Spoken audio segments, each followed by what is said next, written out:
wabarakatuh. Puji syukur kehadirat Allah. Kalau bukan karena kehendaknya, irodahnya, tidak mungkin kita berada di majelis ini. Ini majelis. Kalau secara kasat mata cuma sekian orang, tapi Rasulullah menjamin sebenarnya para malaikat juga hadir. Para malaikat hadir. Oleh karena itu, mudah-mudahan saja kehadiran malaikat bukan cuma mendengarkan, tapi ikut mendoakan. Doa malaikat, makhluk yang paling dekat dengannya, menjadi asbab. Insyaallah kita terdaftar sebagai orang-orang yang berusaha mendekatkan diri kepadanya. Amin ya rabbal alamin. Pertemuan kita pada kali ini untuk mempersingkat waktu, kategorinya pertemuan keempat ya. Boleh di-shoot apanya itu? Peta konsepnya atau PowerPoint-nya. Pertemuan itu salah tulis keempat ya. Apa isinya? Isinya meneruskan yang kemarin. Kalau yang kemarin kita sudah sampai pada asumsi sudah bisa membedakan kalam. Mana khobar, mana insya. Khobar adalah informatif. Sementara insya bukan informatif. Mengenal khobar melalui insya. Mengenal insya lewat tanda-tandanya. Ada amr, ada nahi, ada istifham, ada nida, ada tamanni. Maka kelanjutannya sekarang kita sudah fokus kepada kalam khobar. Sehingga pertemuan keempat ini temanya kalam khobar. Isinya ada konsep, ada macam-macam, ada keluarnya khobar dari tuntutan kenyataan. Kita masuk kepada konsep khobar. Khobar sudah jadi bahasa Indonesia. Kelihatannya Pak? Kelihatan. Khobar sudah jadi bahasa Indonesia, yaitu kabar. Bahasa lainnya ya berita. Bahasa lainnya yaitu informasi. Kita sudah mulai pada posisi pikiran ilmu ma'ani, bukan ilmu nahu. Ya, ilmu nahunya ditinggal dulu. Sebab kalau nyebut khobar, pikiran masih di nahu, nanti hubungannya mubtada. Nah, itu. Khobar di sini ilmu ma'ani yaitu berita, informasi. Ketika sudah mampu mengidentifikasi dengan ciri-cirinya yang sudah dikenal khobar di dalam Al-Quran, kita sampai mulai mempraktekkan keilmuan ma'ani kita. Oh, ini informasi. Ini informasi. Innal ladzina kafaru sawa'un 'alaihim a'anzartahum am lam tunzirhum la yu'minun. Tuh, Allah kasih informasi. Ya atau tidak? Tuh, semuanya. Innal ladzina kafaru a'maluhum kasarabim biqi'ah yahsabuhu dzam'anu ma'a. Tuh, informasi. Tapi kemudian ilmu ma'ani yang paling inti yaitu nanti sampai pada apakah Allah sekedar ngasih informasi saja. Habis itu selesai. Seperti halnya kita mendapat informasi tentang sesuatu dari sahabat, dari teman, dari surat kabar, dari televisi, lalu selesai. Kan tidak mungkin, tidak berhenti. Kalau cuma berhenti di situ, maka luput dari hidayah Al-Quran. Nah, demikian sepintas tentang kabar. Dalam ilmu ma'ani, ada batasan. Apa itu? Ma yasihu ayyuqala liqailihi innahu sadiqun fihi au kadzib. Ma artinya kalam. Apa itu khobar? Khobar adalah kalam. Berita. Maksudnya berita yaitu kalam. Kalam apa? Kalam berita. Kalam yang bagaimana bisa dikatakan benar atau bohong kepada si penutur. Jadi ketika definisi batasan kalam khobar kayak begini, Kalau mau digedein gininya nggak, Bang? stressingnya pada substansi isi berita. Itu? Kalau dia sesuai dengan kenyataan, oh berarti ini benar. Kalau enggak, oh berarti bohong. Itu maksudnya. Ma yasih ayyuqala liqailihi innahu shadiqun fihi au kazib. Nah, itu definisi khabar. Tapi ketika keilmuan ma'ani dijadikan sasaran tembaknya adalah Al-Quran, ini nggak kepake. Kenapa? Karena Al-Quran kalam Allah. Berani bahwa kalam Allah bisa benar, bisa bohong. Tuh. Demikian juga hadis-hadis yang menurut para ulama disepakati sebagai hadis sahih. Apalagi sih mutawatir. Kalau sahih kan bagian dari hadis ahad. Itu. Loh kenapa Al-Quran itu nggak bisa dibilang begitu? Nah itu pembagian khobar dari sudut mutakalim. Siapa yang ngomong? Itu. Kalau yang ini dari tinjauan atau sudut pandang substansi beritanya itu sendiri. Gitu. Iya. Berikutnya. Ini contoh sederhana. Nomor 1 nih contoh berita semua ada 5. Pandemi COVID-19 adalah rekayasa. Coba. Bisa benar, bisa bohong. Oh, itu dia karakteristik khobar. Ini kalam bukan? Kalam. Ada tanda-tanda insya apa tidak? Tidak ada. Bukan perintah, bukan larangan, bukan lain-lainnya yang 5 itu. Oh berarti ini khobar. Sesuai dengan definisi yang ada, bisa benar, bisa bohong. Nah ini dia.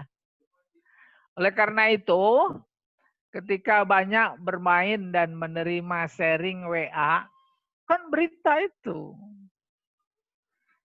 Nggak usah dibantah. Ngapain dibantah? Orang 2 kemungkinan kok. Bisa benar, bisa bohong. Bahkan pada saat menerima, membaca postingan sesuatu, kan kita dituntut kedewasaan, mensikapi. Kata kuncinya pada sikap. Sikap itu kan bahasa agamanya akhlak. Ya atau tidak? Akhlak. Kalau sudah sampai pada bahwa sikap itu adalah akhlak, itu satu-satunya tujuan dibangkitkannya Nabi. Innama bu'istu liutammima makarimal akhlak. Itu kan sikap. 2. Jumlah wisudawan sebuah perguruan tinggi menunjukkan keberhasilan sebuah pendidikan. Tuh, kata si A benar nih. Kata si B nggak benar nih. Nah, jadi konsentrasi kita pada benar apa enggak. Yang merupakan bagian dari karakteristik khobar. Tiga, pandemi COVID-19 berdampak kepada semua aspek kehidupan ya, aspek-aspek kehidupan. Iya apa tidak? Tuh, iya. Berdampak dimaksud bagi si A bisa positif, bagi si B bisa negatif. Tapi enaknya kita orang beriman. Nabi sudah bersabda, ajaban li amril mu'min. Kullu amrihi khair. Tuh, Nabi kagum bagi orang beriman. Segala persoalan dan situasi kondisi kehidupannya semuanya baik.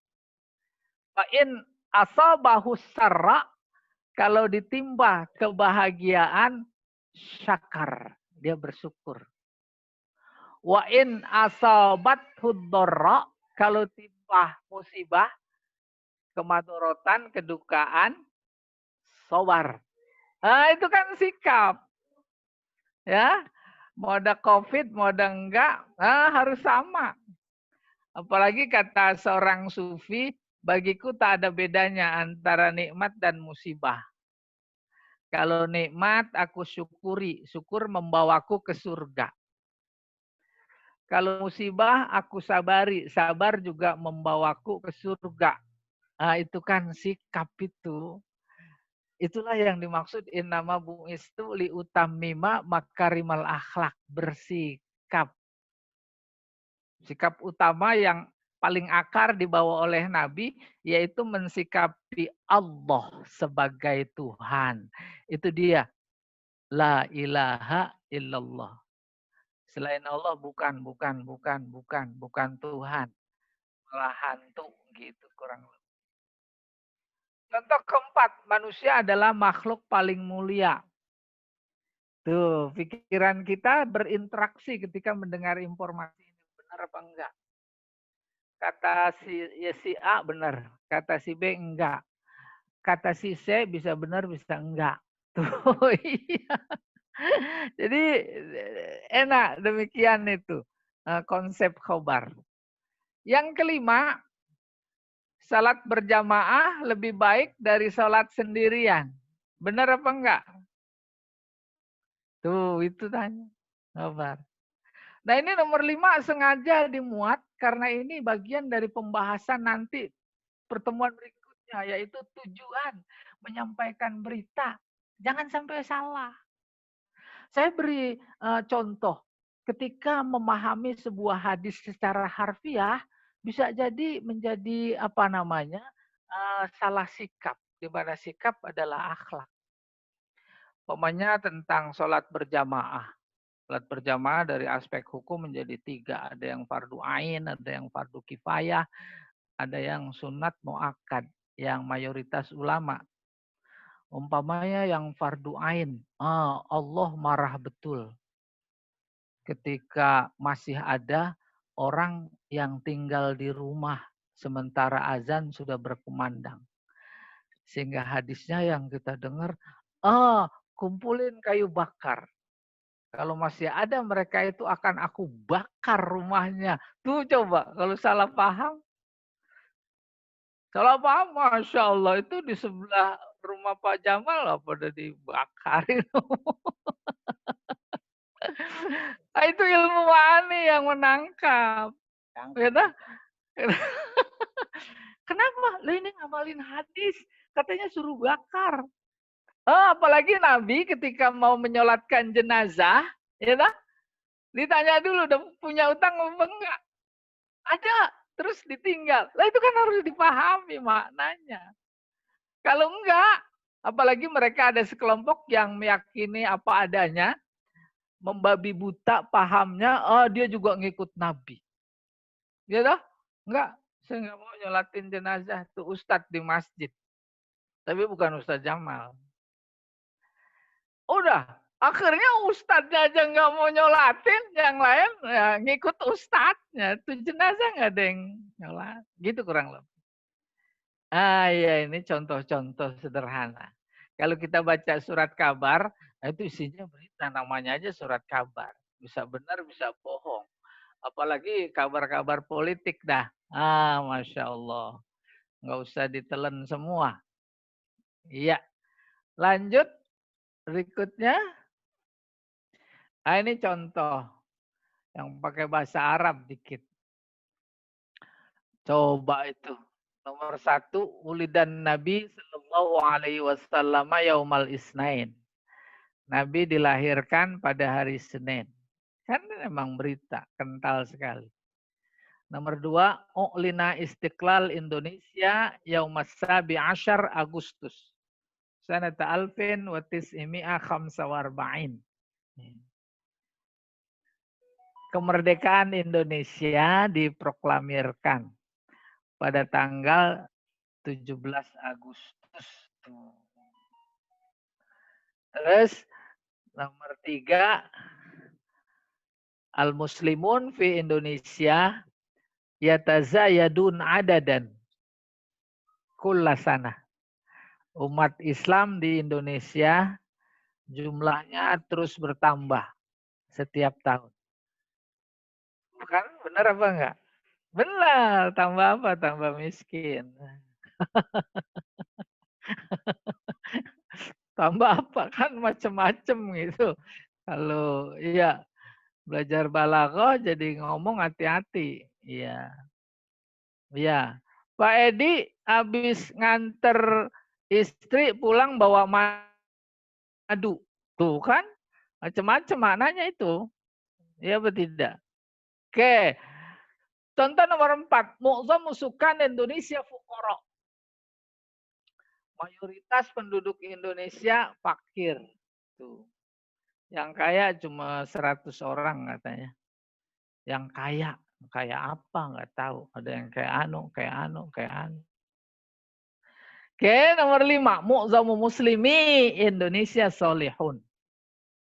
Mayoritas umat Islam Indonesia soleh-soleh. Jadi di kampung saya, di kompleks saya ini, 1 RW yang soleh cuma 1. Yaitu Pak Soleh. Yang lainnya ada Jamal, ada Edi, ada... Oke. Paham insya Allah sampai sini. Karakteristik khobar. Berita. Bisa dibilang benar atau bohong. Berikutnya Pak Jamal. Berikutnya. Ini macam-macam khobar. Macam-macamnya itu dilihat dari sudut pandang mukhotob. Mukhotob artinya orang kedua. Orang yang diajak bicara. Kalau saya lagi bicara, sekarang ini saya namanya mutakallim. Bapak Ibu semua namanya mukhotob. Di Al-Quran, yang berbicara Allah, maka Allah mutakallim. Bicaranya kepada siapa? Kalau di sana ada ayat bicaranya kepada Nabi, maka Nabi Muhammad sebagai mukhotob. Dari sudut pandang mukhotob, gitu kurang lebih. Maka khobar atau berita ada 3 tingkat. Ada 3 tingkat. Nah, berita-berita yang dalam Al-Quran lewat ilmu ma'ani sekaligus kita sudah bisa mengidentifikasi. Gitu kurang lebih. Karena namanya mukhotob, hebatnya para ulama balaghah itu mengidentifikasi cuma 3 tingkat. Yang pertama, mukhotob yang apabila dikasih tahu, dia langsung percaya. Terhadap mukhotob kayak begitu, kebetulan kita mau menyampaikan berita. Maka beritanya, khobarnya namanya ibtidai. Tuh, ibtidai. Lalu yang kedua, ada mukhotob yang kalau dikasih berita, dia ragu-ragu. Kebetulan kita mau ngasih berita. Maka berita yang kita sampaikan kepada mukhotob yang rada-rada ragu, berita itu namanya tolabi. Dan yang ketiga, ada mukhotob kalau dikasih tahu bukan cuma ragu, malah bilang kepada kita, bohong kamu. Istilah teknis ilmu ma'aninya, orang itu namanya munkir. Kalau munkir, maka khobar yang harus kita sampaikan kepadanya namanya inkari. Tuh, panjang penjelasannya. Nanti di buku ada semuanya. Saya ulangi, khobar dari sudut pandang mukhotob yang bertingkat-tingkat ada 3 macam. Pertama ibtidai, yang kedua tolabi, yang ketiga inkari. Baru ciri-cirinya gimana? Kita bisa tahu ini khobar, ibtidai, tolabi, inkari. Cirinya. Kalau ibtidai binunit taukid. Enggak ada huruf taukid. Kalau tolabi bitaukidin wahid. 1 taukid. Kalau inkari 2 atau lebih taukidnya. Bitaukidain fa'aksar. Nah, di pikiran udah bisa saya tebak tuh. Gimana belum kenal taukid? Tuh, maka setelah ini kunci untuk bisa memilih mana khobar ibtidai, mana tolabi, mana inkari, itu amat bergantung kepada pengenalan kita terhadap huruf taukid. Kalau udah kenal, nanti tinggal ngitung. Oh, ada 1. Oh, enggak ada. Oh, ada 2.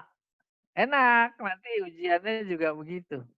Malah ujian pakai Zoom enak, bisa ngelirik, bebas.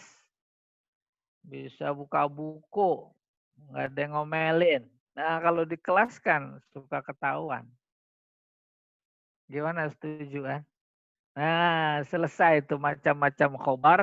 Ada ibtidai, ada tolabi, ada inkari. Ibtidai, tolabi, inkari ini nama khobar. Khobar apa? Khobar ibtidai. Khobar apa? Khobar tolabi. Khobar apa? Khobar inkari. Kenapa ibtidai? Oh, nggak ada huruf taukid.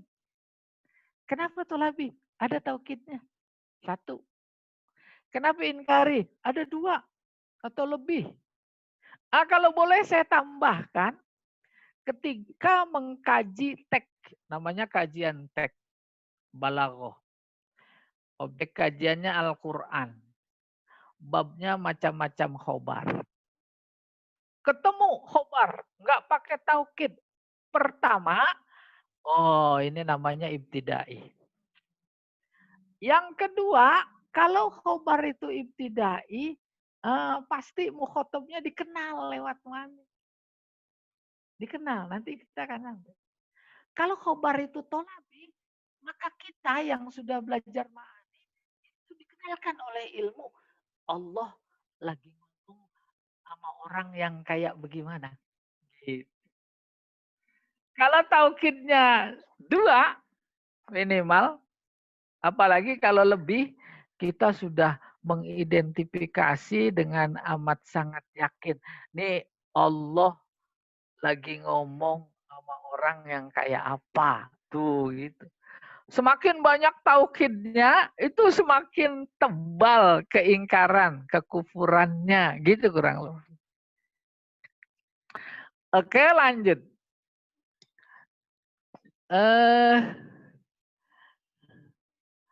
Ini contoh khobar ibtidai. Allahu Rahim. Tuh, nggak ada taukidnya. Khobar ini khobar ibtidai. Yang kedua ada inna. Innallaha Rahim. Sungguh Allah itu Maha Pengasih. Tapi yang ketiga taukidnya 2. Innallaha la rahim. Tuh. La-nya jadi panjangin. La rahim itu taukid. Tuh ditunjuk sama host kita. Kalau dua, berarti namanya inkari. Allah Rahim namanya ibtidai, tidak ada taukid. Nih, kita bisa tahu dengan amat sangat akurat. Allah lagi ngomong sama orang yang kayak bagaimana. Gitu. Ilmu ma'ani menembus batas lafaz. Innallaha rahim. Ada taukidnya satu. Ini kita menjadi diinformasikan oleh ilmu ma'ani. Nih Allah lagi ngomong sama orang yang bagaimana. Demikian juga innallaha la rahim. Begitu. Iya. Lanjut. Baru nih kita harus kenal. Seperti tadi saya katakan, untuk bisa mengidentifikasi khobar ini khobar apa, kuncinya huruf taukid. Taukid artinya penegas. Huruf penegas ini ada 1, 2, 3, 4, 5, 6, 7, 8, 9, 10, 11. Sering kita ketemukan dalam Al-Quran. Nanti contoh-contohnya juga ada. Yang paling akrab itu inna. Kalau ada inna namanya huruf taukid, maka berarti dia bertaukid satu. Terus ada anna. Ada akrab ini kita. Terus kosam. Sumpah. Bisa wau. Bisa ba, bi. Wallahi. Itu bernilai satu taukid. Di Al-Quran banyak nggak Allah sumpah? Tuh Allah menegaskan itu. Lah Allah kok pakai menegaskan? Memberikan informasi bahwa Allah lagi ngomong. Orang yang apabila dikasih tahu suka bimbang-bimbang. Ada lagi tak, tallahi. Tuh. Kosam ada 3. Itu merupakan bentuk taukid. Yang keempat, lamut taukid. Kayak tadi pada contoh la rahim. Inna azabi lasyadid. Tuh la-nya sama tuh. Innaka la'ala khuluqi. Tuh la-nya tuh. Itu namanya lamul ibtida atau lamut taukid. Kelima, qad. Tapi enggak semua qad. Qad yang setelahnya fi'il madi. Qad aflahal mu'minun. Tuh, aflaha fi'il madi. Maka qadnya taukid. Apalagi dalam ayat bukan cuma qad. Ada la-nya lagi laqad. Laqad kana lakum fi rasulillah uswah hasanah. Tuh, 2 taukidnya. Berikutnya nunat taukid. 2 nun taukid. 2 nun taukid ini adalah nun yang bersambung dengan fi'il mudhari. Dengan fi'il mudhari. Bisa juga fi'il madi. Bisa juga fi'il amr. Tuh. Mana contohnya? Yaktubu fi'il mudhari. Ditambah nun taukid sakilah. Yaktubanna. Tuh, 1 taukid. Di Al-Quran banyak yang kayak begitu. Atau yaktubu ditambah nun mati. Yaktuban. Kalau yaktuban saja namanya nun taukid khafifah. Kalau yaktubanna nun taukid sakilah. Contoh di Al-Quran, Bang. Latar kabunna tabakan an tabak. Itu latar kabunna. Latus alunna itu taukid. Ada la, ada non taukid. 2 sudah. Layum badanna fil hutomah. Mereka akan dilempar. Pasti itu. Kenapa kok pakai pasti? Karena pada ragu, karena pada ingkar. Enggak. Akhirnya Allah kasih taukid 2. Nah, yang berikutnya Allah. Ketemu Allah. Ah, ini tauhid. Maka kalamnya kalam khobar. Khobarnya namanya tolabi karena ada satu tauhid. Banyak nggak di Al-Quran? Ala bizikrillah tatma'innul qulub. Ala inna awliya Allah. Tuh. Ada Allah, ada inna. La khaufun alaihim walahum yahzanun. Nah berikutnya nih penting. Yang jarang. Kalau nggak belajar balaghah nggak ketemu nih. Apa itu? An-nafyu wal jar. Huruf nafi tambah huruf jar. Wa ma hum bi. Itu ma nafi. Terus ada bi. Wa mallahu bi. Itu satu tauhid. Bi ghafilin amma ya'malun. Wa ma alaina. Bukan itu. Ada bi-nya. Nanti ada dalam contoh. Iya. Wa ma hum bimu'mini. Ada bi-nya. Itu satu tauhid. Sungguh mereka itu enggak beriman. Gitu.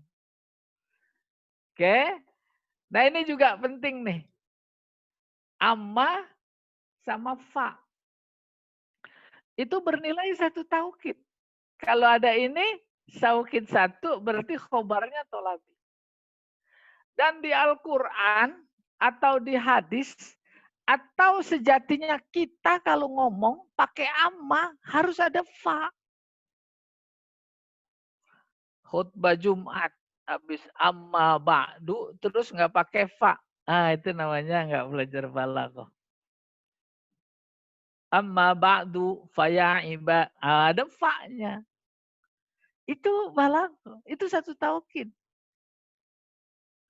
Maka ditemukan dalam Al-Quran nggak ada amma. Kecuali ada fa. Amma sa'ila fala tanhar. Amma bini'mati rabbika fahadis. Ammal insanu idza mabtalahu. Dan seterusnya.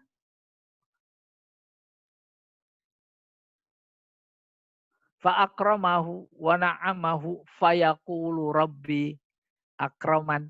Tuh. Ammal ladina amanu faya'lamun. Ada fa-nya. Faya'lamuna annahul haqqu min rabbihim. Wa ammal ladina kafaru fayaquluna madza. Ada fa-nya. Jadi perhatikan. Kalau lagi khutbah Jumat tuh khotib habis amma nggak ada fa. Udah silahkan Pak. Ntar kasih tahu. Tadi habis amma nggak ada fa-nya Pak. Harus tambahin. Jadi itu yang penting satu nilai ya. Satu nilai tauhid maksudnya. Nah ini domir fasel. Domir fasel adalah domir munfasil. Yang fungsinya sebagai penguat dari domir mutasil. Contoh, innahu tuhu huwa. Huwanya itu disebut domir fasal. Innahu huwas sami'ul basir. Kalau innani ana. Ana itu satu tauhid. Sama inna satu. Jadinya ada dua tauhid. Inna nahnu. Tuh nahnu. Inna nahnu nazzalna dzikra wa inna lahu lahafizun. Itu menarik sebagai latihan. Mengidentifikasi macam-macam khobar. Kalau innaka anta. Innaha hiya. Itu namanya domir fasal. Fungsinya satu tahu. Yang terakhir ada taukid itu kalla. Kalla saya'lamun. Summa kalla dan seterusnya. Ada kalla, kalla bukan kalla. Kalla. Kalla ini kalau diawali Yusuf, ada Pak Yusuf itu. Ada Pak Yusuf. Jadi Yusuf Yusuf kalla.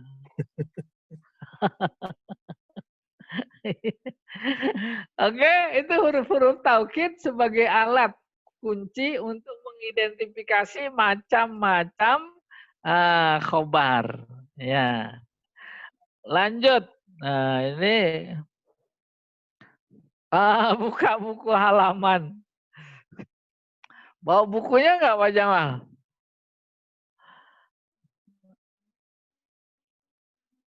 Ini latihan mengidentifikasi. Nah, kalau yang bawa buku, alhamdulillah. Bawa, Ustaz. Oh iya. Halaman 19. Halaman 19. 19. Udah. Mungkin tunggu kali. Perhatikan. Hah? Mungkin ibu-ibu lagi bawa buku dulu kali, nggak cari buku dulu. Jangan buku tulis, Mal. Enggak, maksudnya ibu kan sudah punya buku semua tuh, banyak kan. Mungkin belum persiapan buku. Maka bukan. Kemarin udah diinfo kan? Lupa ya? Saya WA. Iya. Sibuk. Enggak, saya Ustaz. Iya, lupa saya. Iya, enggak apa-apa. Enggak, maksud saya ini kan di rumah nih. Di rumah itu kan. Iya. Nah, ibu-ibu, bapak kan bisa lihat cari bukunya tuh dalam waktu 2 menit. Begitu. Iya. Tunggu, Ustaz. Sudah siap kok, Pak? Sudah siap. Udah siap. Sudah. Kasih waktu 2 menit, Ustaz, biar supaya cari buku. Kalau di slide saya kebetulan udah tulis tambahan sebelum dikirim ya. Udah terlanjur dikirim, jadinya nggak ada di sini, saya nggak bisa tampilkan. Ustaz pakai laptop, Ustaz? Pakai. Nah, saya jadiin host aja, Ustaz. Jadinya bagaimana? Jadi begini. Tapi bukan di laptop yang sekarang lagi dipakai. Oh, bukan ya. Laptop yang lain. Ya, nggak bisa. Iya. Iya. Soalnya laptop yang ada itu kameranya problem. Oh, begitu. Baik, harus diperbaiki. Besok kita atur besok ya. Ya, siap. Silakan ini ibu-ibu dan bapak-bapak, bukunya dipersiapkan. Halaman 19, 20, 21. Tuh, lihat tuh. Nah. Contoh nomor 1. Ya. Inna anzalnahu fi lailatul qadr. Ada taukid apa enggak? Pak Jamal kayaknya boleh juga tuh mute-nya. Biar ada dialog. Iya, Ustaz. Sebab ini seolah-olah di kelas gitu. Iya, boleh. Iya. Ya, semuanya dibuka ya, bapak-bapak. Nah, silakan dibuka mic-nya. Iya. Silakan. Ya, Ustaz. Ya, bagus tuh. Nomor 1, inna anzalnahu fi lailatul qadr. Ada taukid apa enggak? Ada. Berapa? Inna Satu.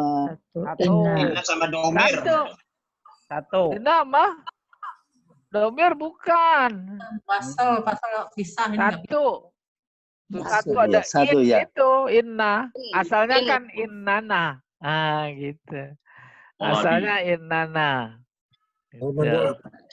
Karena satu, jadi namanya khobar ibtidai Tolabi. Iya, udah ada jawabannya itu pada bisa. Ada tandanya. Nggak apa-apa. Emang. Maaf Ustaz. Bukunya lama. Iya boleh. Maaf Ustaz. Ini saya punya buku halaman 19. Latihan. Yang pertama kok alhamdulillahirabbil alamin. Oh, sebelumnya juga 28. Jadi Ibu buku lama 28. Cetakan, iya. Buku lama 28, halaman 28.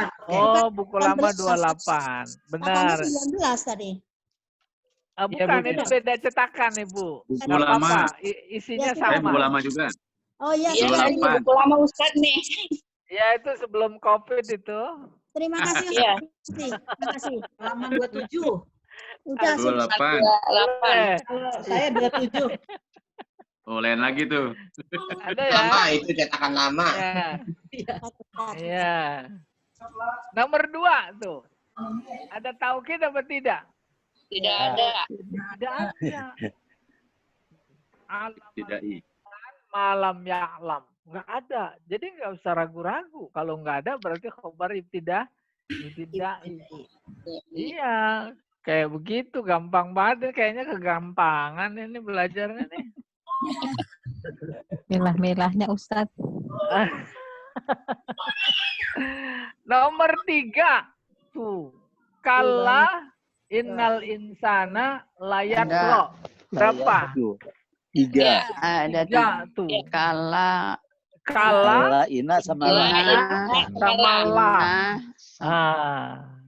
Lah. Gimana? Ada kesulitan? Enggak kan? Enggak. Tinggal rajin-rajin aja bangun malam. Buka Al-Quran. Cari taukid. Taukid yang disari enggak sembarang taukid. Taukid kalam Allah. Kita paham. Terus ketika meresapi taukid, nah itu kan menginformasi Allah lagi ngomong sama siapa. Itu mukhotob. Kalau nggak ada taukid, Allah lagi ngomong sama orang yang kalau dikasih tahu langsung percaya. Kayak model Abu Bakar.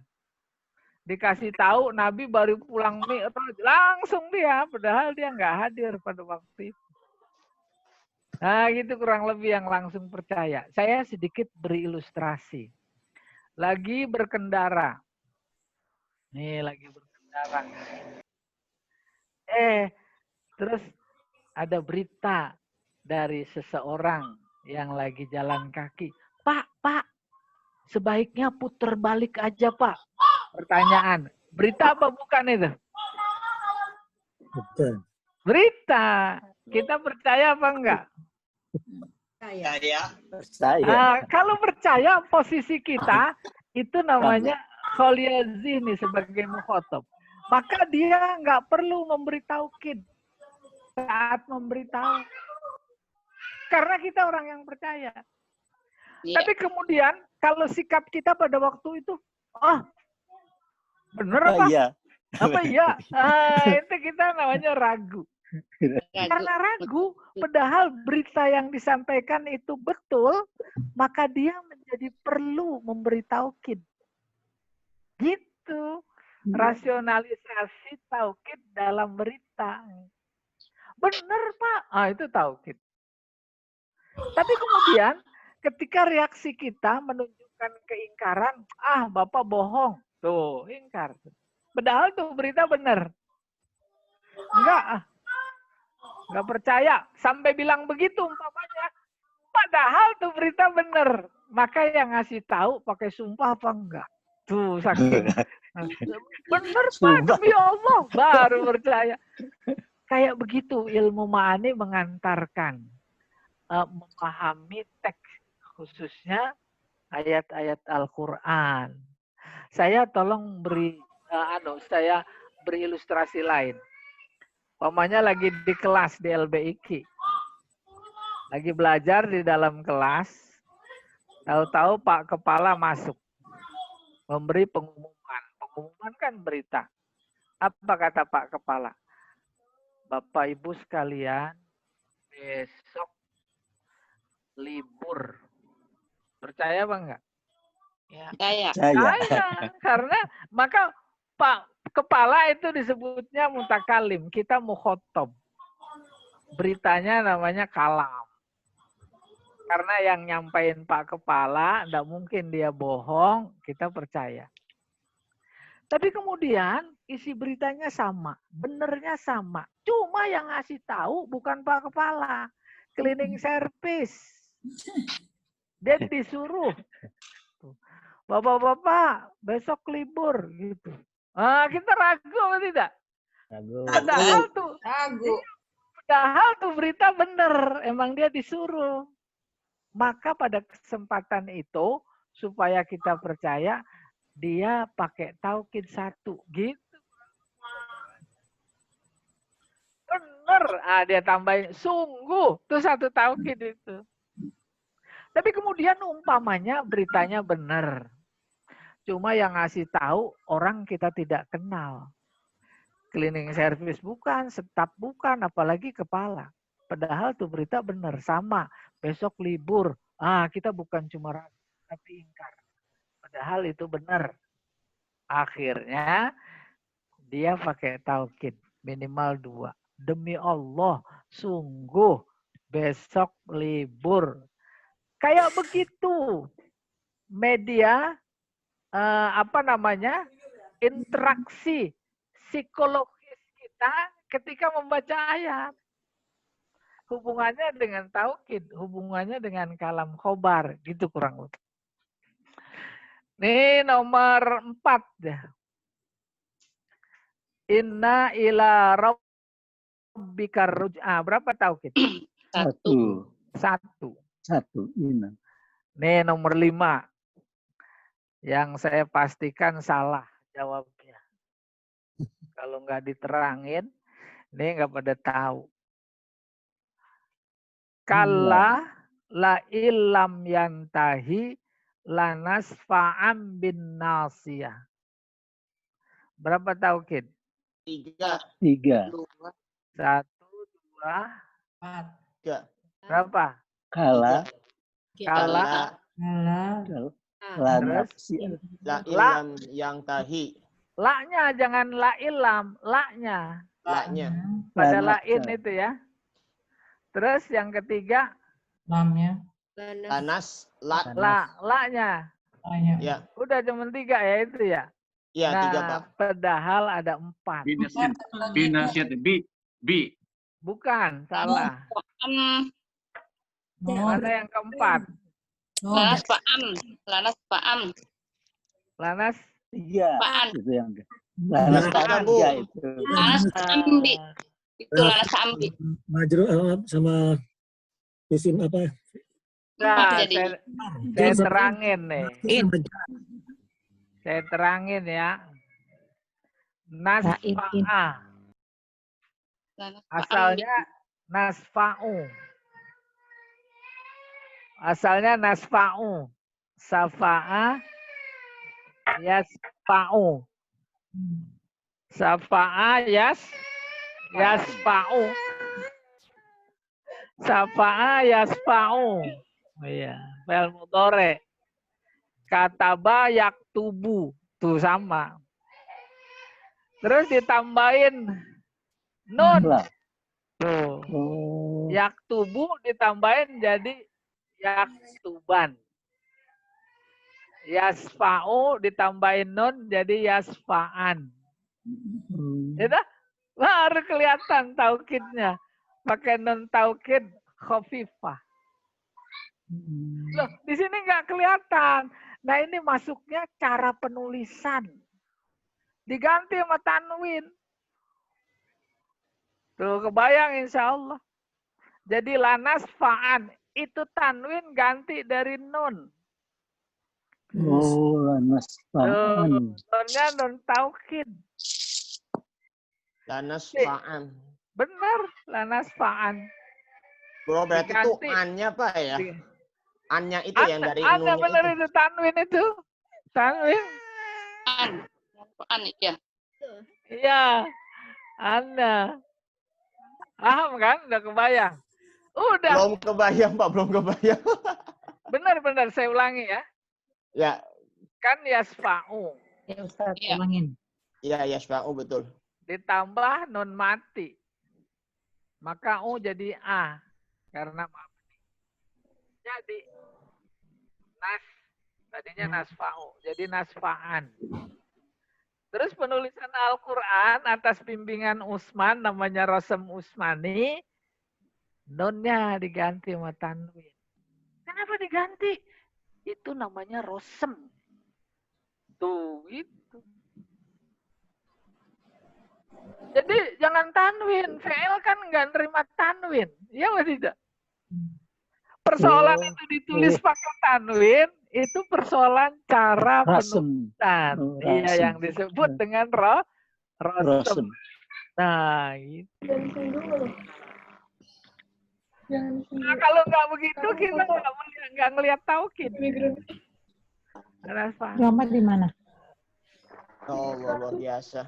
Nah, itu dia pentingnya Al-Quran. Nasfa'an. Iya, la nasfa'an, pentingnya ilmu la nasfa'an. Nasfa'an kan artinya mengambil. Kalah, sungguh. Tuh, tadinya mah sekali-kali tidak. Gitu artinya.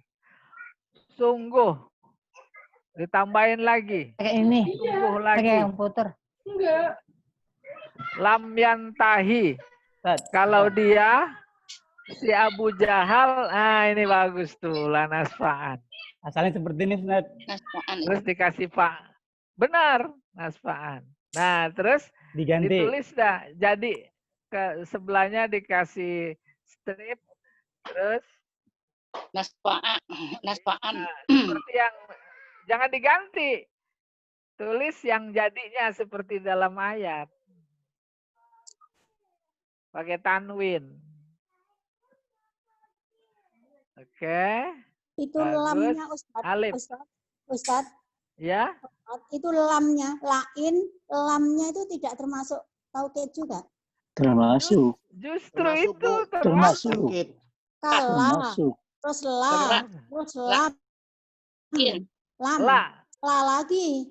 Benar. Iya. Tuh, tambahin la-nya. Nun tambah nun lagi. Berarti 5 dong. Kala. Iya, 4. Kala 1. Nah, kala. Lam 2. La. La. 2. Lam. Lam tidak ya, Jangan tidak. lam. Terus Lam tidak masuk. lanas. Tuh lanas tuh ada lanas tuh ditulis. Iya, lanasnya iya, lamnya tidak La-nya. masuk. Tidak Lamnya- masuk. Tidak, Lam tidak lamnya masuk. tidak. Lah tadi yang taukid yang pertama tadi inna, Kala. nah, kosam, lam. Iya. Enggak ada lam. Enggak ada lam. Oh, ya sudah. Enggak ada Ibu, coba nanti dilihat lagi. Saya lihat lagi. Ada Saya kosam. salah tulis salah berarti. Ya. Ada. Makasih Ustaz. Nah, jadi iya betul, ada lamut taukid. Ah, gitu, bukan lam. Oh, lamut taukid Lamut ini taukid. tinggalnya ke bawah. Nah, Alhamdulillah. ini dia lamut taukid Ini yang saya disebutnya tuh. salah. Terima kasih Ustaz. Ya Ya, Allah. Ya. sama-sama. Tuh. Terima Jadi kasih. prosesnya begitu tuh. Iya, betul. Balik ke Masya awal. Oh, jadi ada taukid. Kalau begitu nih taukid 4. Iya. Ini ke bawah tadi. Terima kasih. Coba bayangkan ini. Allah lagi Sampai ngomong 4 sama kali si ya? Abu Jahal. Oh. Tuh. Abu Jahal kalau Nabi sholat dihalangi. Bukan cuma dihalangi. Dilemparin tai onta. Tuh. Kan sangat ingkar dia. Akhirnya Allah ngasih tahu kepada dia. Ingkar apa? Ingkar kebangkitan. Ingkar kematian. Akhirnya Allah ngasih tahu Allah. Itu seolah-olah. Tunggu.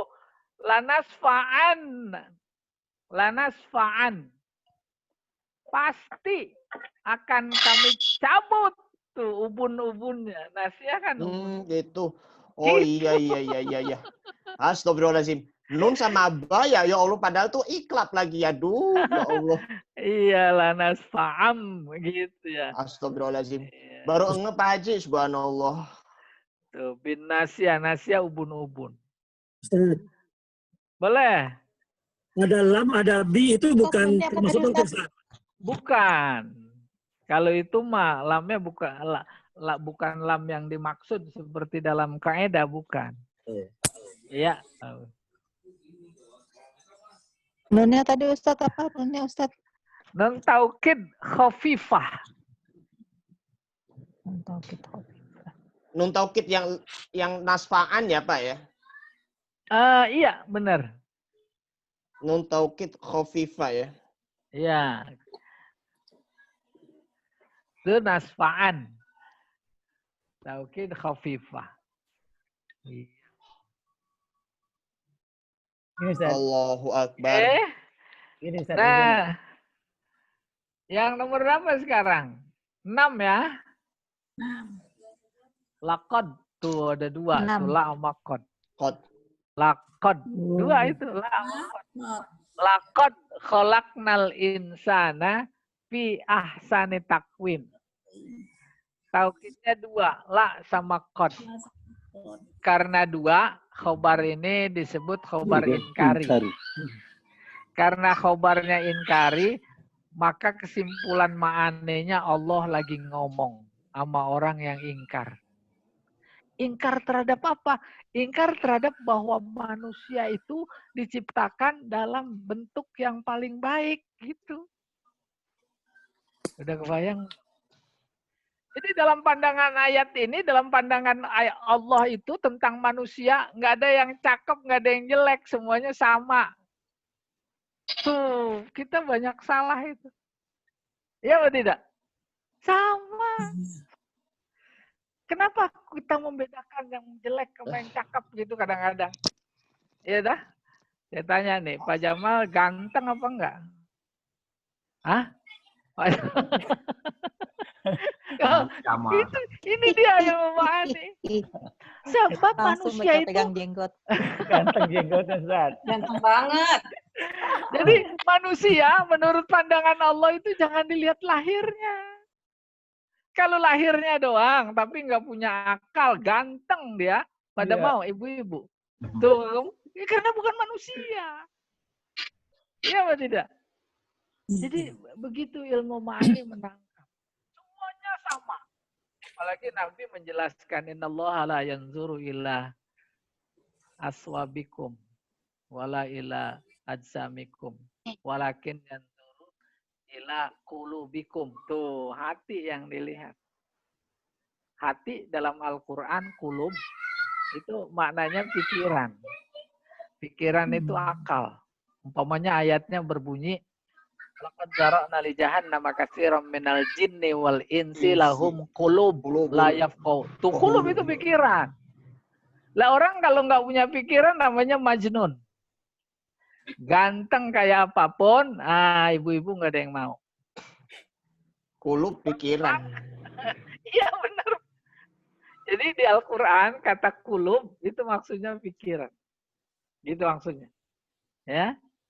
Ya, lahum qulub la yafqahuna biha. Punya hati enggak mau paham. Dan banyak lagi. Fi qulubihim marad, tuh qulub tuh. Di pikiran mereka ada sakit. Sakit apa? Sakit nifak. Gitu kurang lebih. Adapun kemudian dimaksudkan hati enggak apa-apa juga asal proses antara pikiran sama hati itu dapat dipaham. Mikir terus masuk ke hati enggak? Lagi cinta sama seseorang, mikir apa enggak? Mikir. Habis mikir masuk ke mana? Pernikahan. Ke hati. Habis dari hati baru ke tindakan, gitu kurang lebih. Iya.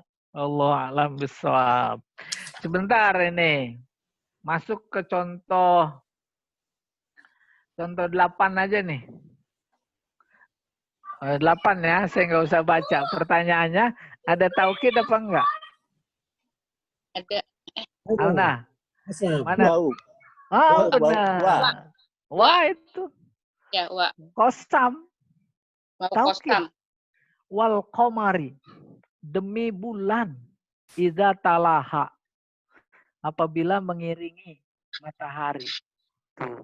Matahari terbenam. Bulan terbit. Tuh. Itu kan mengiringi.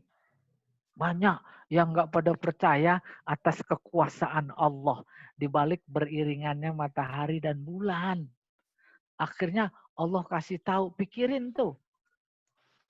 Maka ngasih taunya pakai sumpah. Oh ini kalau bab qasam dalam fikih luar biasa. Menariknya. Kita sebagai hambanya nggak boleh bersumpah dengan menyebut selain Allah atau asma'nya. Demi langit dan bumi. Jangan sembarangan, musyrik itu. Musyrik. Nah itu qasam.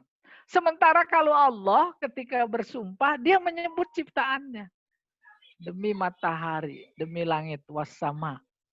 Dan ciptaan-ciptaannya yang dipakai oleh Allah dijadikan sumpah menunjukkan agar bukan menyuruh kita memperhatikan keesaan, kekuasaan, kehebatan Allah terhadap ciptaan yang dia jadikan sumpahnya. Wal asri. Apa artinya? Demi waktu. Nah, demi waktu saya tambahin. Waktu apa? Waktu asar. Asar itu sendiri artinya meres. Maka jus itu bahasa Arabnya asir. Peres. Bu Ibu, kalau kupas kelapa diparut terus diapain? Peres. Santan. Ya dah, santan diperes. Kalau nggak diperes tuh kelapa jadi santan apa enggak? Ya. Apalagi prosesnya dipetik. Dipetik, dikupas. Sabutnya. Ada batok, batoknya dikupas. Masih nempel, kepalanya dicungkil. Udah dicungkil, diparut. Diparut juga belum jadi santan. Tuh, harus diperas. Ketika Allah bersumpah dengan waktu, padahal waktunya banyak. Tapi yang dipakai kata-kata asr. Karena ada makna terhadap waktu. Gitu. Sebagai nikmat, tak ada nilainya. Peres. Tuh, kita disuruh meres waktu. Jangan sampai ada sepotong detik pun bukan merupakan ibadah. Ini suruh peres, diperes. Orang tidur aja juga suruh jadi ibadah. Itu kan dalam rangka. Nah, itu yang dikandung oleh ciptaan yang dijadikan sumpah olehnya. Selesai. Terus ada lagi Pak Jamal. Selesai kan? Dah, sekarang mah dibuka tanya jawab. Ya, barangkali ada yang mau nanya. Nanti saya senang sekali. Sampai jam 12 juga nggak apa-apa kalau banyak yang nanya. Saya tanya Pak Yai. Siapa itu? Saya kok nggak ada wajahnya? Ada. Aki-aki. Nggak diumpetin. Ada. Wajah yang mana? Ini yang kemarin apa yang? Itu masih duren. Oh iya. Saya tanya Al-Baqarah 238. Tentang sholat wusta dalam pandangan balagoh. Bagaimana balagoh memaknai wusta di sini. Al-Baqarah 238. Iya, hafizu apa? Hafizu ala sholati ala sholawat. Ala sholawat. Wassolatil wusta. Iya. Bagaimana memahami wusta di sini secara balaghiyah? Iya. Udah. Terima kasih. Ya udah, terima kasih. Iya. Wusta itu wazan fu'la. Wazan fu'la. Iya. Dia isim tafdil. Ya. Isim tafdil. Kabir kubro. Itu wusta sama tuh. Sogir sugro. Itu? Ya. Tapi tidak bermakna tafdil. Kenapa? Karena kedudukannya sebagai naat. Maka arti harfiahnya, jagalah sholat-sholat. Dan sholat pertengahan. Kalau aspek fikih, para ulama berbeda pendapat. Ya. Bisa zuhur, asar, maghrib. Yang paling jumhur, wusta maksudnya asar. Ya.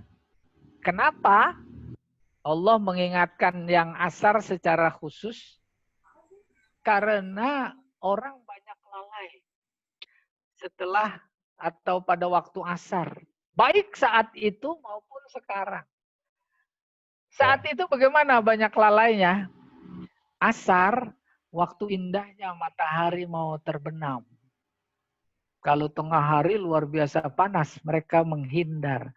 Tapi datang waktu asar, matahari mulai redup plus indah. Akhirnya disalahgunakan. Mereka kongko-kongko sampai lewat itu asar, lewat itu maghrib. Tuh dipakai. Wassalatil wusta. Benar juga. Ya. Baru kemudian. Kalau dari segi balaghah, bukan wustonya saja. Tetapi secara keseluruhan. Padahal as-sholawat itu udah masuk asar. Hafizu ala sholawati. Salawatil wusta. Jagalah semua sholat. Asar masuk apa enggak? Masuk. Masuk. Terus disebut lagi. Itu namanya zikrul khas ba'dal am. Zikrul Maka khas kata- ba'da am. Iya, menyebut yang khusus setelah yang umum. Iya. Yang umum semua sholat, khusus Iya. asar, gitu kayaknya. Memberikan penekanan.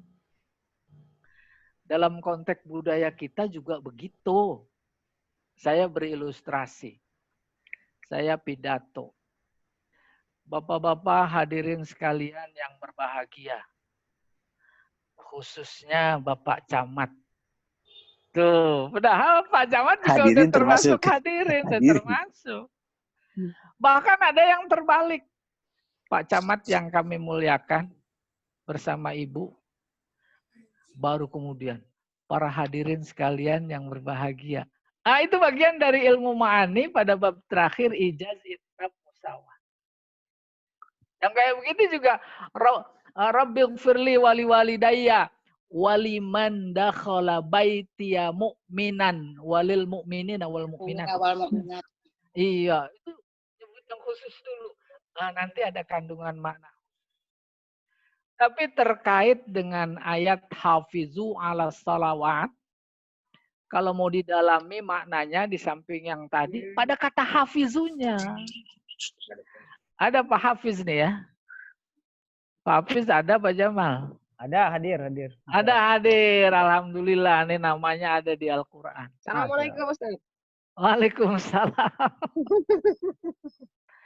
Hafizu. Itu panjang dari hafazu, artinya saling. Saling menjagalah. Loh, kenapa Allah bilangnya saling menjaga? Hafizu, enggak ihfazu. Karena memang harus dipahami ada makna saling. Dalam konteks sholat. Saling menjaga. Yang pertama, antara sesama manusia. Tuh, yang dikandung oleh makna hafiz. Kalau ada di antara keluarga kita, udah azan subuh belum bangun, ingetin. Si A ngingetin, si B. Si B ngingetin si A. Itu namanya saling menjaga. Di rumahkah, di masyarakatkah, di kantorkah? Kebayangkan hafiz itu saling menjaga. Yang kedua, saling menjaga antara sholat dan pelaku sholat. Kalau kita menjaga sholat, maka sholat akan menjaga kita. Iya atau tidak? Iya. Harus yakin itu. Apalagi Allah menyatakan inna sholata tanha 'anil fahsya. Tuh dia yang menjaga. Kenapa dia menjaga kita? Karena kita menjaga dia. Tuh hafidhu. Dan yang ketiga, antara kita dan Allah. Kita jaga sholat.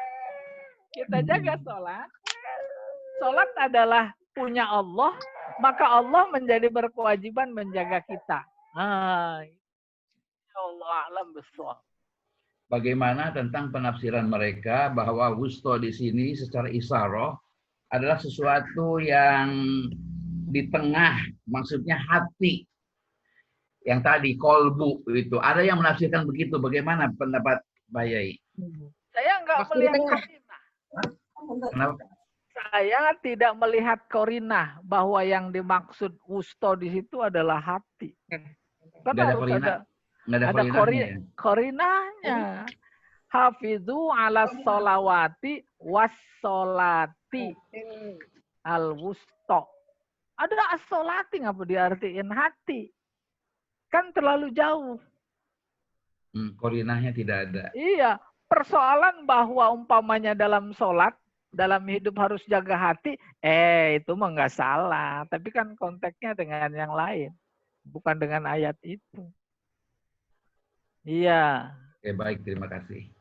Ada lagi yang lain? Silakan Bu Popi. Bu Popi. Saya Pak. Bu Popi dulu tuh. Popi. Belum Ustaz.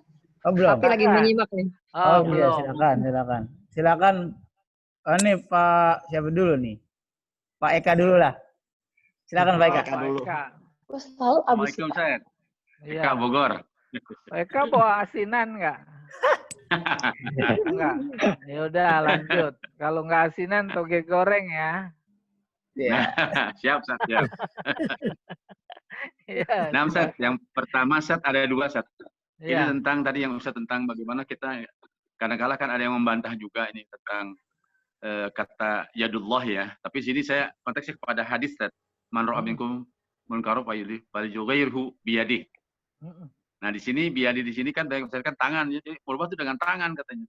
Padahal kita lihat kan belum lama, alhamdulillah ya, salah satu kepala daerah kan mampu menghapuskan kemaksiatan, salah satu tempat maksiat itu dengan tanda tangannya, dengan kekuasaannya. Ini mohon penjelasan lebih jauh. Yang kedua tentang ini Sat, lasta alaihi misaitir, tentang anak pijar Sat. Mungkin perlu yang sebagai taukid juga kan seperti itu. Iya. Oh, mohon penjelasan Sat. Iya. Yadun. Nah, ini babnya bayan. Ketika disebut yadun, artinya tidak selalu tangan. Kalau tafsir itu Apalagi dalam konteks contoh tadi. Idza ra'aita munkaran ya, man ra'a minkum munkaran falyughayyir biyadihi. Tangan bukan dalam artian harfiah. Umpamanya ada seorang wali kota, gubernur, ya udah tua. Kalau diartikan pakai tangan sendiri untuk apa itu nurunin spanduk yang menistakan Islam, dia harus naik ke tangga, kan itu kan pahamnya salah. Tapi dengan kekuasaannya, karena yadun memang dipakai. Dalam budaya kita saja kekuasaan tuh pakai kata tangan. Nasib Anda, iya pakai tangan.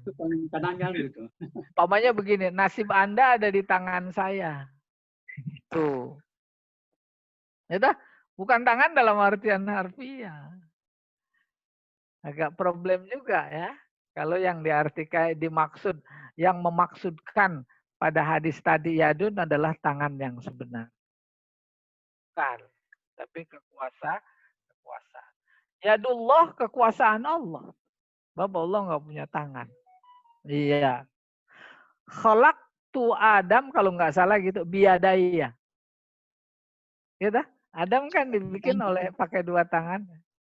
Masa tangan dalam artian harfiah. Lasta alaihim bimusaitir. Ada laisa, nafi, ada bi, itu satu taukid. Satu tahu? Engkau tidak punya kekuasaan atas mereka. Saya kurang jelas cerita awalnya itu. Tapi dalam konteks pelajaran kita, betul itu satu taukid. Cuma yang saya ingin coba tambahkan musaitir, itu saitoroh. Saitoroh bahasa kerennya hegemoni. Ya dah? Kekuasaan, hegemoni. Hegemoni artinya apa tuh? Hegemoni artinya kekuasaan. Kita ini di bawah kekuasaan, di bawah hegemoni timur umpamanya atau barat. Tuh Saitor. Kekuasaan bahasa lainnya itu sultan. Tadinya sultan. Saya berilustrasi gini. Mengupas paya. Pakai spidol, bisa apa enggak? Gak bisa. Nah, spidol nggak diberi kekuasaan untuk ngupas paya. Itu arti sulto. Makanya dalam konteks politik sulto itu penting. Itu buktinya sekarang sedang dialami oleh umat. Itu karena nggak punya kekuasaan. Lah siapa yang diberi kekuasaan bisa ngupas paya? Pisau. Yang tajam. Tuh dia diberi sulto. Suatu ketika Nabi cerita sama si Umar. Ada beberapa sahabat yang lain. Apa kata Nabi? Nanti akhir zaman akan ada makhluk namanya Dajjal. Kerjanya nyeret-nyeret semua umatku ke dalam neraka. Orangnya gede tinggi, putih, palanya botak, matanya sebelah ditutup.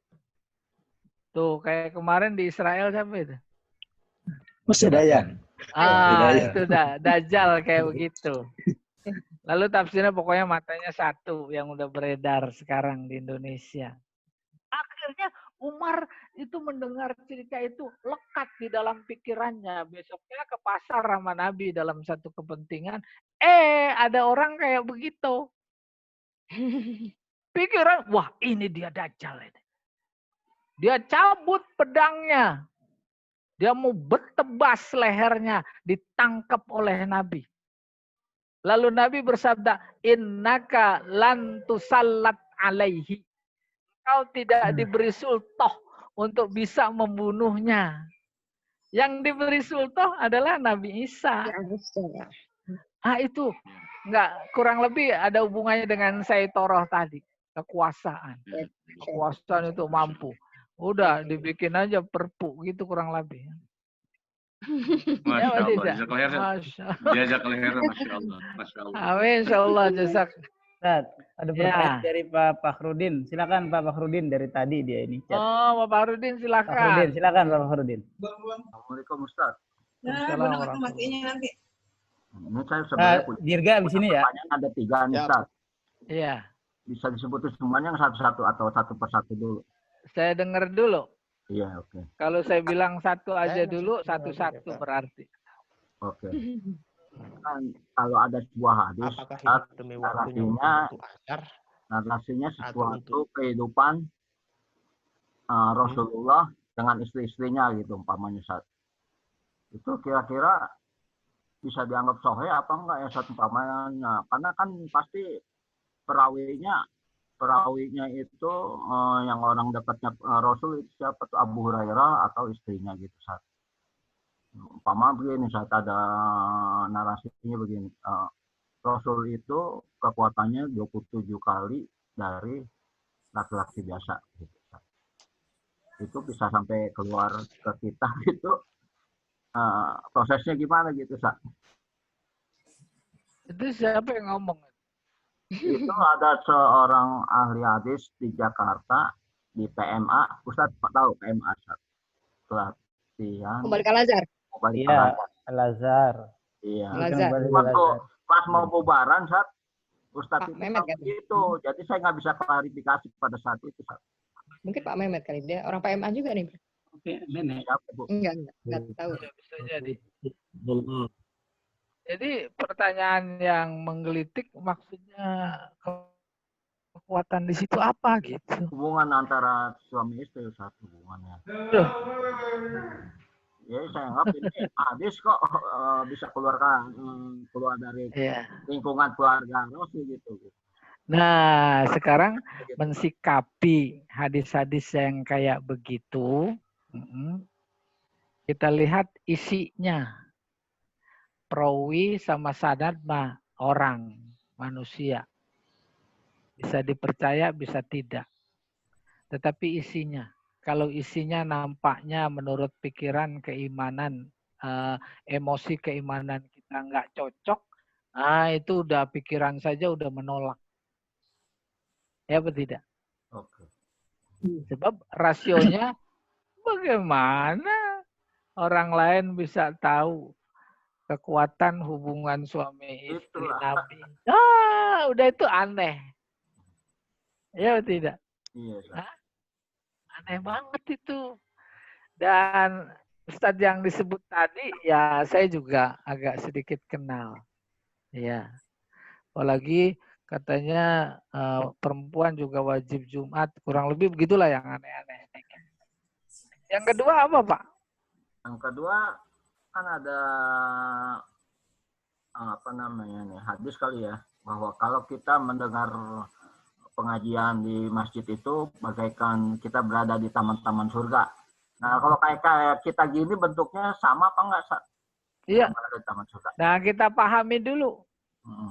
Secara balaghi, secara proporsional, yang dimaksud kalau mendengarkan pengajian atau menghadiri pengajian di masjid sama dengan menghadiri di taman surga.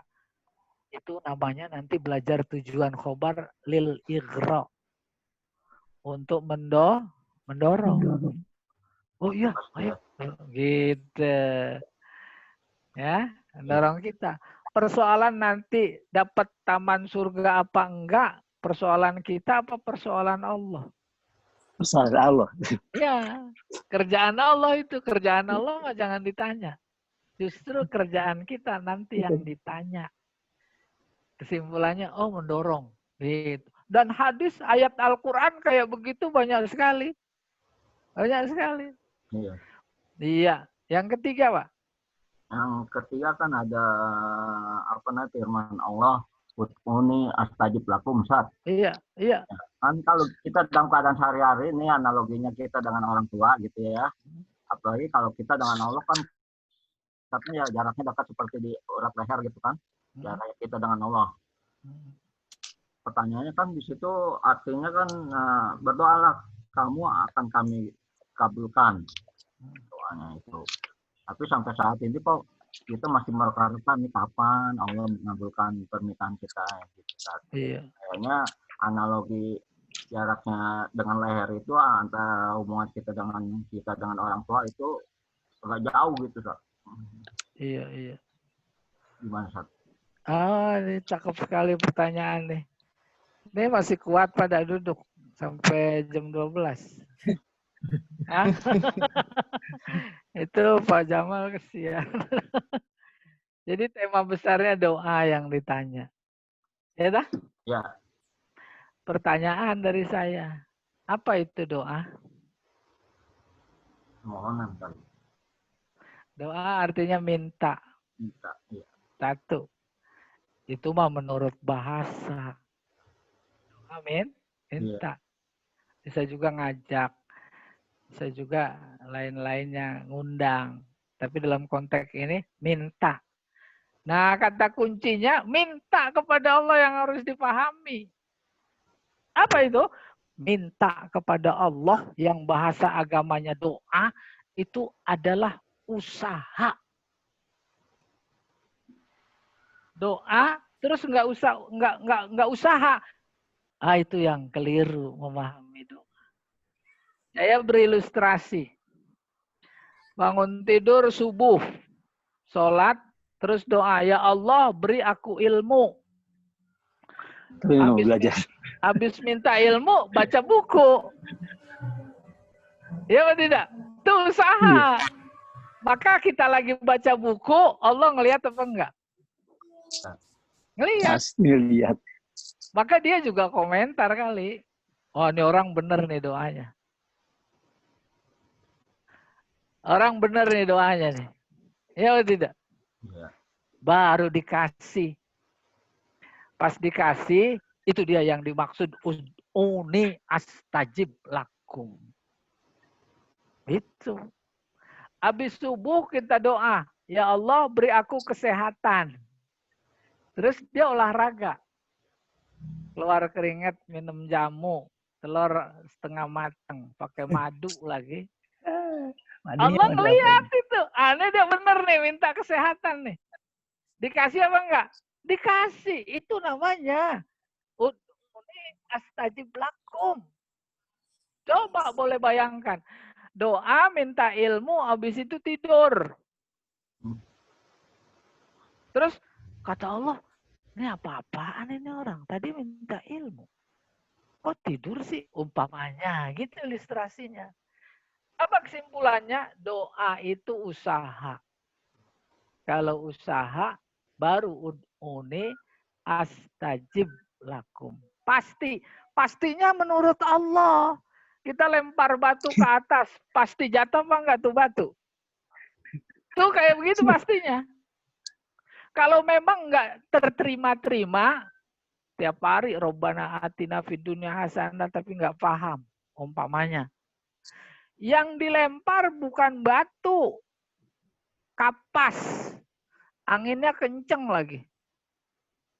Tuh, itu gambarannya, ilustrasinya. Itu kapas yang kita lempar di tengah angin yang kenceng, soal jatuh mah jatuh pasti. Dua kemungkinan jatuh. Yang satu ke laut. Yang kedua ke hutan. Gitu kurang lebih. Makanya nanti sampai juga ke kita. Oleh karena itu Muhammad Abdul dalam tafsirnya, Yang dimaksud ud'uni astajib lakum ada 3 kategori. Yang pertama, cash. Itu orang-orang yang dekat dengan Allah. Orang dekat sama Allah belum minta aja udah dikasih. Ya. Dalam hal-hal tertentu kita juga termasuk orang yang belum minta udah dikasih. Pernah minta kuping apa enggak? Itu dikasih. Pernah minta, udah dikasih. Itu aja syukurin gitu kurang lebih. Ya. Yang kedua, masuk kategori ayat wa yarzuqhu min haitsu la yahtasib. Tuh. Menurut kita lah yahtasib, tapi menurut Allah emang udah diancer-ancer udah. Oh iya nih dia nih. Nanti ada saatnya yang paling tepat menurut aku gitu kurang lebih akan aku kasih. Tapi menurut kita lah yahtasib. Dan yang ketiga ditunda sampai nanti di akhirat. Pamannya lagi sujud nih, doa khusyuk, sampai keluar air mata. Pak Yahya, saya pengen ya Allah punya BMW. Tuh nangis-nangis khusyuk. Itu ditunda kan? Di akhirat udah disodorin nih, yang dulu kamu minta nih. Itu mah ilustrasi. Jadi kembali ke pokok persoalan, ud'uni astajib lakum itu yang di tengah masyarakat kurang dipahami. Dan nanti ketika kita sampai pada kata doa, Robbana atina, kita juga umumnya nggak pada paham. Hasanah, apaan itu hasanah? Nah gitu. Ya Allah alam bisa. Lagi Ustaz, ini saya ada pertanyaan 2 orang lagi. Oh boleh. Dirga dulu, silakan Dirga. Oh, Pak Dirga. Pak Dirga Buati ya? Oh, iya. Ada 2, Ustaz. Tapi udah setengah 9. Ya lanjut, silakan. Oh, iya. Bismillahirrahmanirrahim. Terima kasih Bang Jamal. Pak Haji, ini Dirga mau nanya nih. Tadi yang Bapak mengatakan wal asri. Iya. Itu kan setiap orang itu kan mempunyai waktu kan. Nah, apakah tuh wal asrinya itu hanya dikategorikannya itu waktu asar atau untuk semua waktu dari pagi sampai malam? Itu saja yang Dirga tanyakan. Terima kasih. Betul. Jadi kalau kita dalam konteks memahami ayat tadi dimaksudkan waktu itu adalah asar, nggak salah. Tapi mau diperluas dimaksudkan waktu, semua waktu, benar juga. Tuh, benar juga. Bahkan kalau boleh saya tambahin lagi, waktu dalam artian luas bukan asar saja. Bagi kehidupan seseorang adalah umur. Umur waktu apa bukan? Waktu. Iya, Allah itu sumpah. Seolah Allah mempertanyakan. Kamu perhatikan nggak sih sama umur kamu? Kan aku kasih terbatas gitu. Udah diperes apa belum tuh umur? Gitu. Jadi semuanya betul. Ya. Terkait dengan waktu. Udah. Demi umur saya misalnya, wal asri. Saya ingin beramal soleh gitu Pak ya. Boleh. Umur artinya apa Pak Dirga? Amaroh. Usia. Salah. Amaroh. Memakmurkan. Ya, ya'muru tuh. Ya dah? Iya. Ada di Al-Quran. Innama ya'muru masajidallah man amana billahi wal yawmil akhir dan seterusnya. Memakmurkan. Memakmurkan. Udah jadi bahasa sehari dan apalagi pengurus masjid. Oh, takmir, memakmurkan. Apa artinya? Yang itu umur. Pakai umur. Apa artinya memakmurkan masjid? Mengisi masjid itu dengan kegiatan-kegiatan. Itu namanya memakmurkan masjid. Lah kita namanya umur, tapi nggak diisi dengan ketakwaan. Kan nggak berarti umur, itu namanya usia. Mamanya usia 70 tahun, meninggal 70 tahun, tapi nggak ada ketakwaan, nggak berumur itu. Tuh gitu. Jadi dari kata wal asri itu juga bisa dikembangkan sampai ke situ. Wallahu a'lam. Silakan Bu Ati. Ada lagi? Bu Ati. Ada, Ustaz. Mungkin terakhir Bu Ati dulu. Oh, Bu Ati silakan. Assalamualaikum, mau tanya ya. Iya, Ibu. Saya pengen tahu maknanya dan kapan dipakai kata-kata ini. Saya selalu sering dengar gini kan, Masya Allah, Astagfirullahaladzim, Subhanallah, Allahu Akbar. Terus apa tuh, innalillahi wa inna ilaihi raji'un itu kan kadang-kadang ini benar nggak sih orang ini mengucap pada keadaan seperti ini misalnya. Jadi pengen tahu aja Ustaz gitu loh. Makasih ya. Jadi Masya Allah aja ya. Kalau semuanya mau baik. Gitu ya. Tapi nggak apa. Masya Allah. Nah, itu juga ada uraian yang saya sendiri cukup prihatin. Masya Allah, pertama ma. Kedua sya'a. Ketiga Allah. Tuh diulang gitu. Maka yang penting dipahaminya kata ma. Ma-nya ada dua. Ada ma nafi. Maka kalau ma-nya itu nafi, artinya Allah tidak menghendaki. Ya, nggak salah, benar itu. Tapi ungkapan yang sering dipakai kita dengar dan kita juga termasuk, maknya bukan mak nafi. Maknya disebut ta'ajub. Bukan maknya yang ta'ajub saja. Tapi ungkapan secara keseluruhan Masya Allah itu masuk kategori sighat ta'ajub simai. Udah kebayang? Kita lihat keindahan. Kagum. Oh, kagum pakai Masya Allah. Di samping ada kalimat-kalimat ta'ajub yang subhanallah. Ada anak belum sekolah tinggi tapi cerdas. Luar biasa kita. Kagum apa enggak? Kagum. Terus kita bilang, Masya Allah. Tuh. Itu penempatannya, Bu. Tapi kemudian saya mendengar memang uraian itu dipahami cuma satu saja yaitu nafi, sehingga ungkapan ta'ajub disalahkan. Ada keindahan, Masya Allah, maknya diartikan napi. Halo? Napi. Itu jadinya Allah tidak menghendaki. Salah. Ya memang salah. Salah. Yang salah bukan yang mengucapkan, yang menganalisis. Salah. Insya Allah ada di antara Bapak Ibu yang mendengar uraian itu. Kita nggak usah sebutkan namanya. Ya, jadi demikian. Terakhir, Ustaz. Iya, boleh. Terakhir dari Pak Yusuf. Tadi Pak Iya, Yusuf. Nah, silakan. Yusuf. Pertanyaan Pak penutup Yusuf. karena sudah waktu masuk makan siang nih, Ustaz. Kita belajar tadi, Ustaz. Ada ibtidai, ada tolabi, ada al-ingkari. Iya. Ya, terus dijelaskan kalau tolabi itu, kalau ibtidai itu yang mendengar, dia sudah percaya langsung. Iya. Yang jadi pertanyaan saya, Ustaz, itu ada ayat yang inna a'oinakal kausar, itu pakai inna, tapi ditujukan kepada Rasulullah, Ustaz. Tapi Allah menggunakan tolabi. Iya. Nah, itu gimana, Ustaz? Nah, ini bagus sekali. Tapi nanti pelajaran setelah ini. Oh iya. Cuma sebagai gambaran, stimulan begini. Kalau beritanya ibtidai, itu buat kholiyah zihni. Kalau beritanya tolabi, buat mutaradid. Mukhotab maksudnya. Kalau inkari, buat munkir. Kalau kayak begitu, itu standar. Namanya jarian ala muqtadaz zahir.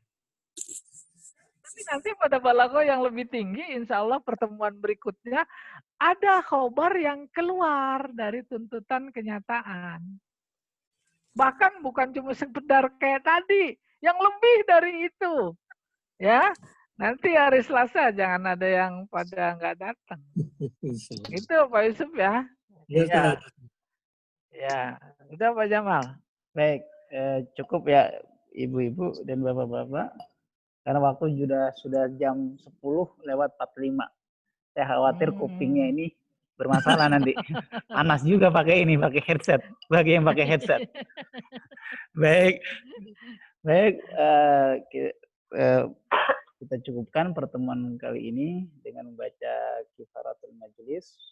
Subhanakallahumma wa bihamdika asyhadu an la ilaha illa anta astaghfiruka wa atubu ilaik. Dan ibu-ibu, bapak-bapak, bagi Makasih banyak Ustaz. ingin membeli buku Ustadz untuk Balago 2, silakan hubungi saya. Nanti saya kirim. Japri ke saya ya. Bagi yang mau beli buku Balago 2. Ya. Balago 1 juga ada. Di toko Gramedia ada nggak Bang Jamal tuh? Di toko Gramedia yang buku karangan Pak Haji. Enggak, di saya ada sekarang. Di saya ada. Ada ya? Pak Jamal, saya pamit ya. Silakan, silakan. Salam. Sama. Baik, ya Bu ya. Baik, saya tutup. Kita tutup nih.